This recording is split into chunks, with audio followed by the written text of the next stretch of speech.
Welcome to the Deep Dive, where we cut through the noise to deliver the insights you need to be truly well-informed. Today, we're diving into a topic that, well, it touches us all deeply. School safety. I mean, the numbers are stark.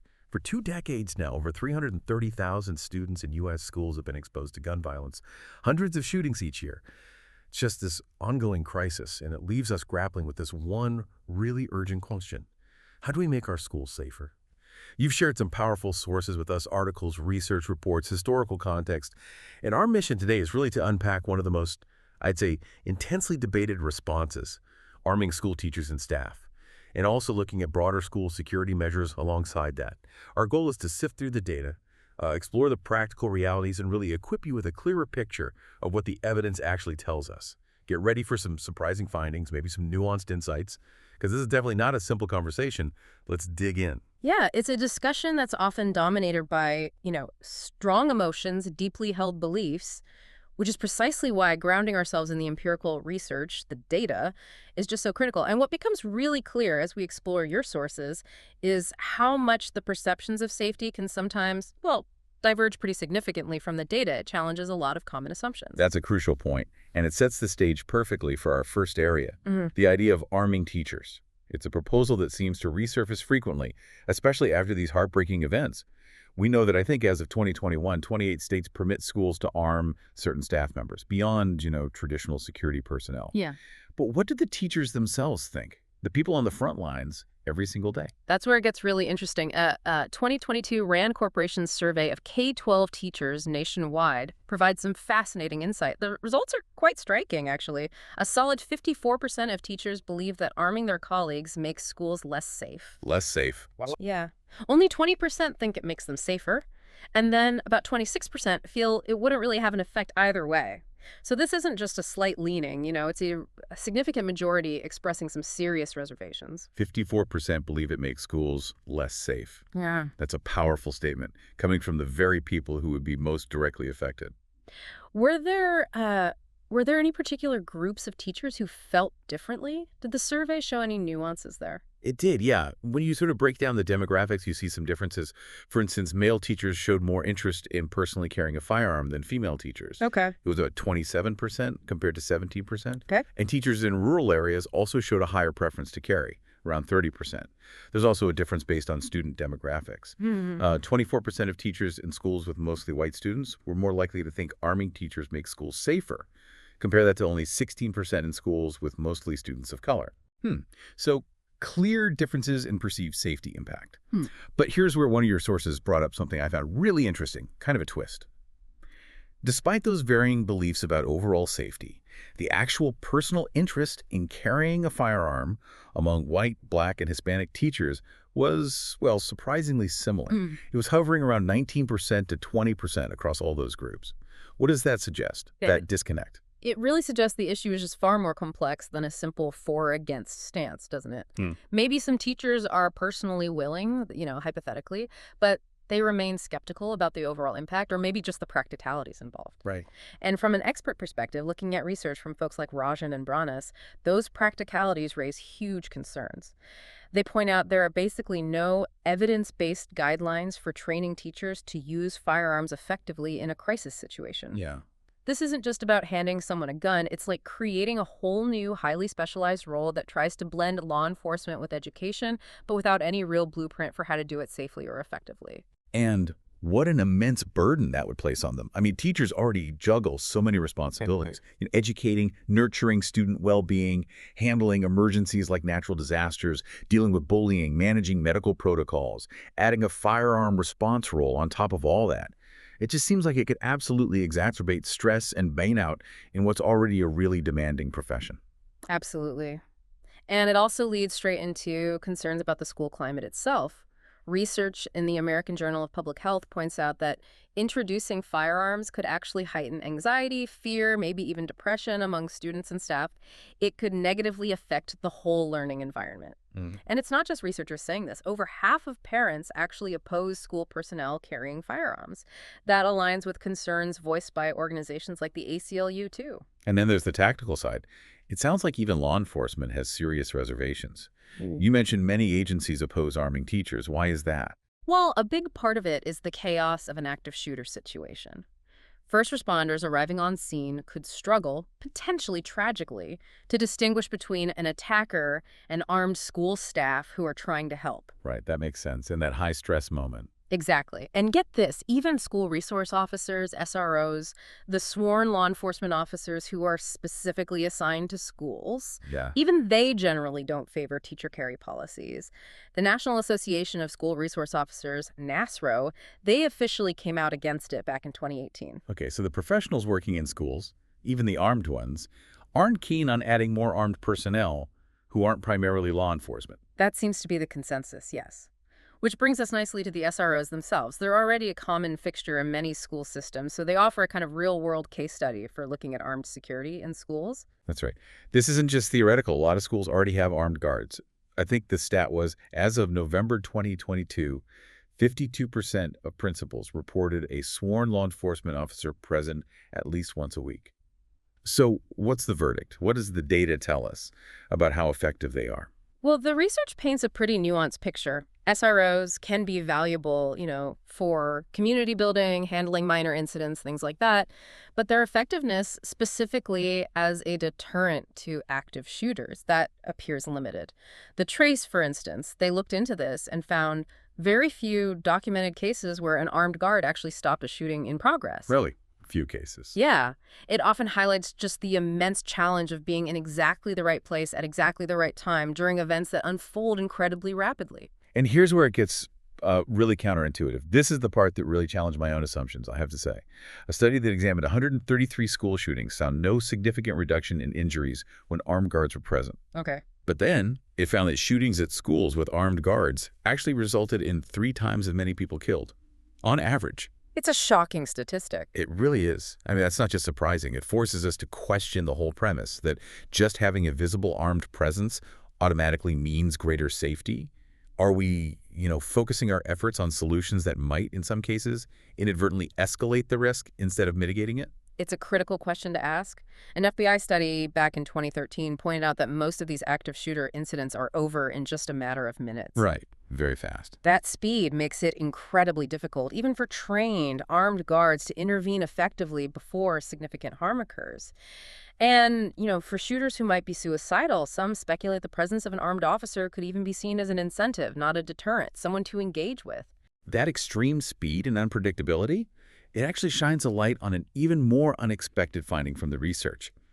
The data suggests that unarmed bystanders have actually stopped more mass attacks, I think it was 42 cases, than armed bystanders, which was 22 cases, before police even got there. Yeah, that's right. The sources give these really powerful examples, like, remember the Indiana teacher who apparently used a basketball to stop a gunman? I do. Or the Idaho teacher who disarmed a student and then just pulled her into a hug? It's just a potent reminder that heroism takes many forms and it doesn't always involve a firearm. Absolutely. And this whole discussion also brings up that common misconception about gun-free zones. You hear it argued all the time that active shooters deliberately target these zones because they know people won't be armed. Right. But research, like the work by Louis Clarovas, found very little evidence to actually support that claim. Only 18 out of 111 attacks he studied between 1966 and 2015 occurred in designated gun-free zones. Only 18 out of under 11. Yeah. And think about high-profile shootings like Parkland or Santa Fe. Both of those happened at schools where armed guards were present. Okay, so beyond the question of actually stopping attacks, there are also these other potential negative impacts on students to consider, right? Like how armed security might make some students, particularly students of color, feel more surveilled than protected. Exactly. That feeling of surveillance rather than comfort can actively harm the learning process and the overall school climate. The National Association of School Psychologists points this out too. The fear created by a constant armed presence can just be detrimental. And does it lead to other issues? It can. Increased police presence sometimes leads to more students being referred to law enforcement for, nonviolent infractions, minor stuff. And this disproportionately affects Black students and students with disabilities, potentially feeding into that whole school-to-prison pipeline issue. Right. There was even one study that found the presence of guards might, quote, marginally increase the likelihood of a school shooting and also chronic absenteeism. These are really critical, often unintended consequences for student well-being that we have to weigh. Given all these complex, sometimes counterintuitive outcomes from physical security measures like armed guards, it just becomes really clear that the conversation has to go beyond just what happens inside the school walls. It seems inextricably linked to the broader legal and political landscape around guns in the U.S., especially the Second Amendment. That's absolutely right. To really grasp this issue fully, you have to look at that bedrock legal foundation, the Second Amendment to the U.S. Constitution. It reads, "A well-regulated militia being necessary to the security of a free state, the right of the people to keep and bear arms shall not be infringed." Simple words, but But a text that has had quite an interesting and evolving historical interpretation. indeed. So initially, the courts often saw it as more of a collective right, correct? Yeah.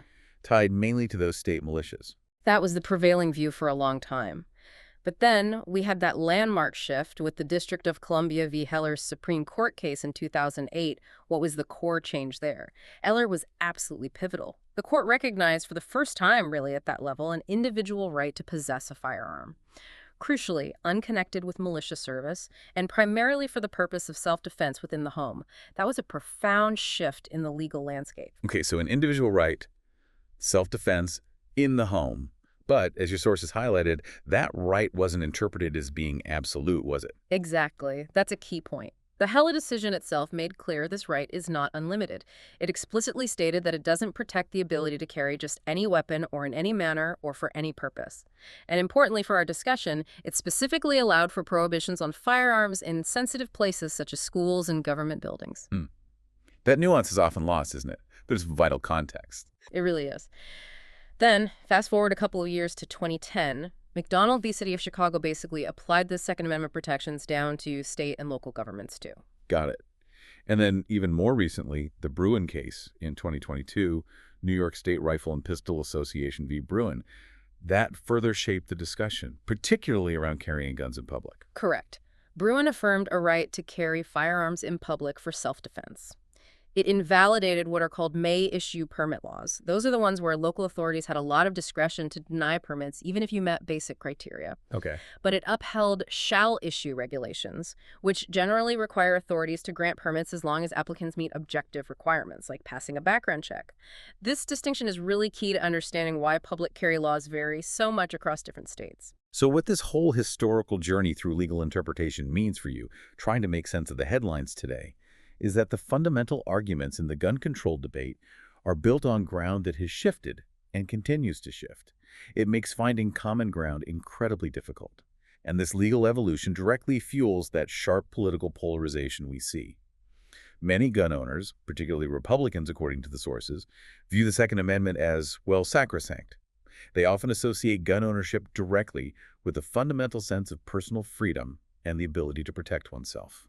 And that deeply held belief, combined with effective political organization, often results in legislative gridlock, particularly at the federal level.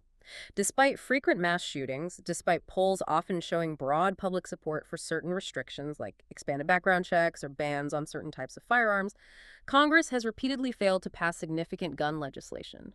Proposals just stall out time and time again. It's just this complex tangle of legal interpretation, political ideology, deeply ingrained cultural values. It makes progress, or even agreement on what progress looks like, incredibly challenging. So, okay, zooming back out from the legal and political realm, what does all this mean when we look at broader school safety strategies? Beyond just arming people or putting up more guards, what are the actual priorities of people on the ground, like the teachers? This is where another really significant finding from that RAND survey comes into play.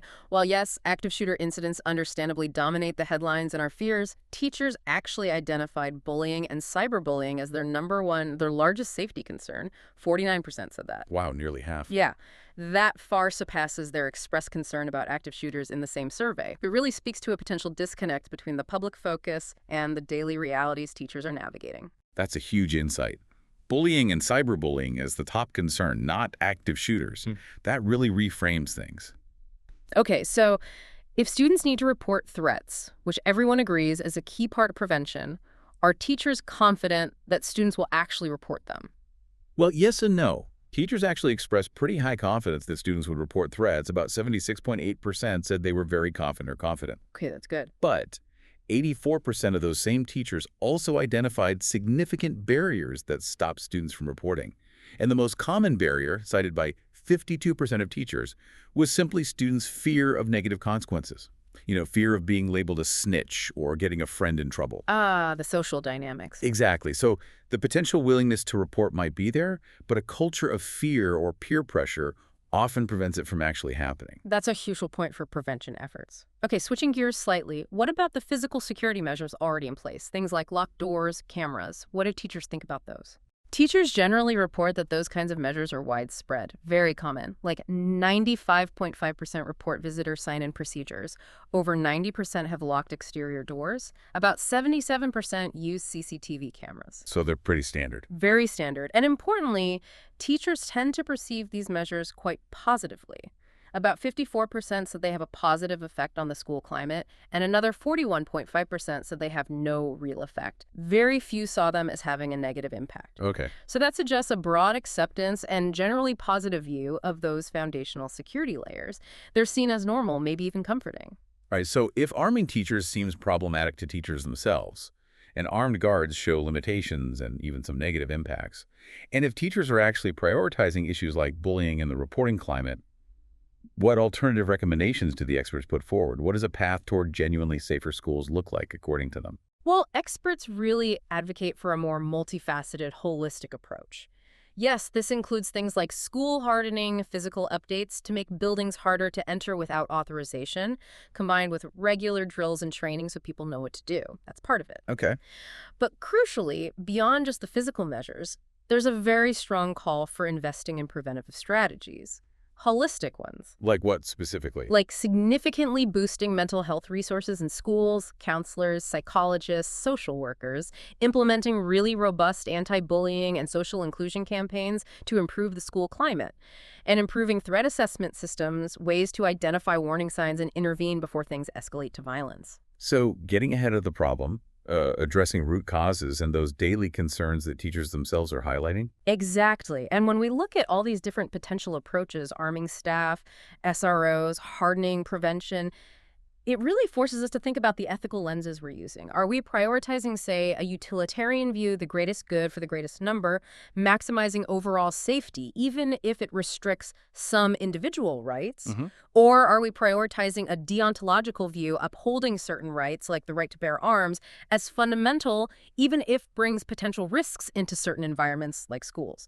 Experts really suggest that policymaking here needs to be collaborative, involving educators, parents, students, law enforcement, and above all, it needs to be informed by solid empirical research on what actually works in gun violence prevention, moving beyond just ideology or gut feelings. It's such a complex picture. Yeah. And it's probably worth briefly noting the international contrast here, too. Yeah. Other developed countries have faced similar tragedies, right? Yeah. Like the UK after the Dunblane massacre. Yes. And their response was very different. Your sources mention highly restrictive gun laws, things like handgun bans, gun buyback programs. That's right. And the data indicates those measures were followed by significant reductions in gun violence in the UK. It just offers a very different model, a different example of how a nation can choose to respond to these kinds of horrors. It emphasizes that policy choices really do have clear consequences, and there are different paths nations can take. So we've covered a lot of ground today. We've seen that this whole conversation around arming teachers and school security is just layered with deeply held beliefs, sometimes conflicting data, and very real fears on all sides. There's clearly no single, simple answer.